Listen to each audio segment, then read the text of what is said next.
Ça tourne. Euh, Approximatif. Le sujet d'aujourd'hui, c'est un sujet que j'apprécie particulièrement. C'est un sujet d'histoire. J'aime ça l'histoire. Et on est dans une période sombre de l'histoire. Voilà. Donc, je vais vous expliquer la guerre froide de manière très approximative, ok? Mais il y aura quand même des exactitudes. Mais peut-être dans les dates, je serai peut-être pas précis. Bref, en tout cas, on est au lendemain de la Deuxième Guerre mondiale, d'accord? Les Américains sont les grands gagnants. Ils ont libéré la France, ils ont libéré l'Europe d'envahisseurs. On ne va pas citer son nom parce que j'ai envie d'être monétisé un jour. Et de l'autre côté, ils se sont associés à l'Empire soviétique, à l'Empire russe, pour libérer et gagner la guerre. Sauf qu'au lendemain de la Deuxième Guerre mondiale, qu'est-ce qui se passe? C'est que on a deux blocs. On a le bloc de l'Ouest, c'est-à-dire les Occidentaux, l'Europe, les États-Unis et une grande partie du continent américain, versus le bloc de l'Est avec tout le bloc communiste, parce que toute l'Europe de l'Est qui est sous influence communiste. Jusque-là, c'est bon, JP? Oui, Ouais. mais l'URSS. L'URSS, ouais, c'est ça. L'Union des républiques soviétiques de, Bonne question. de, c'est super. Et euh, ces deux puissances, le problème, c'est que elles ont toutes les deux, au lendemain de la Deuxième Guerre mondiale, elles ont toutes les deux l'arme nucléaire. Tu comprends?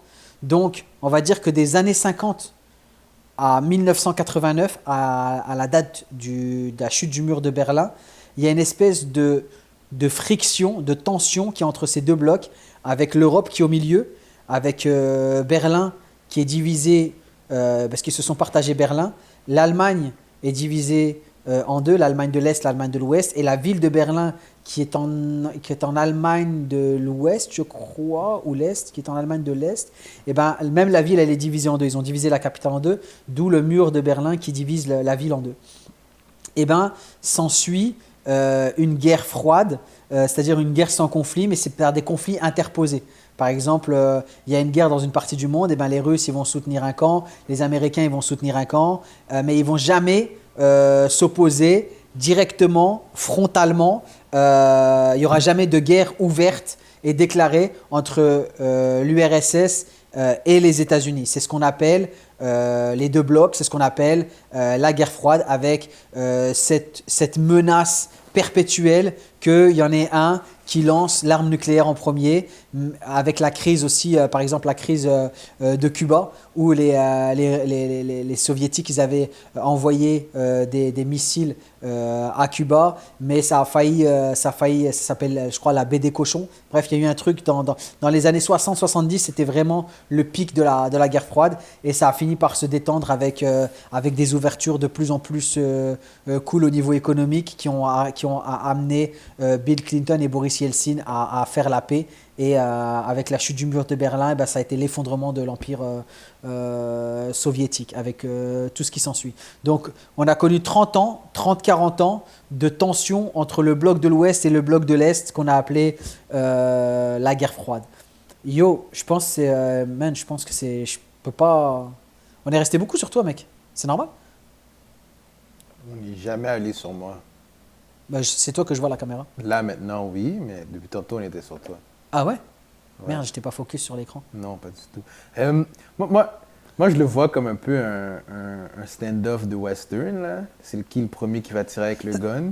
C'est vrai, Personne tire. c'est vrai. Avec les parents qui font rentrer leurs enfants, genre c'était l'Europe. Ouais, Rentrez, on veut pas voir ça, tu sais, protégez-vous, tu sais. Ouais, non, c'était ça. Eh, mais c'est bizarre qu'à l'écran, on voit que toi. Oh, attends. Oui, attends.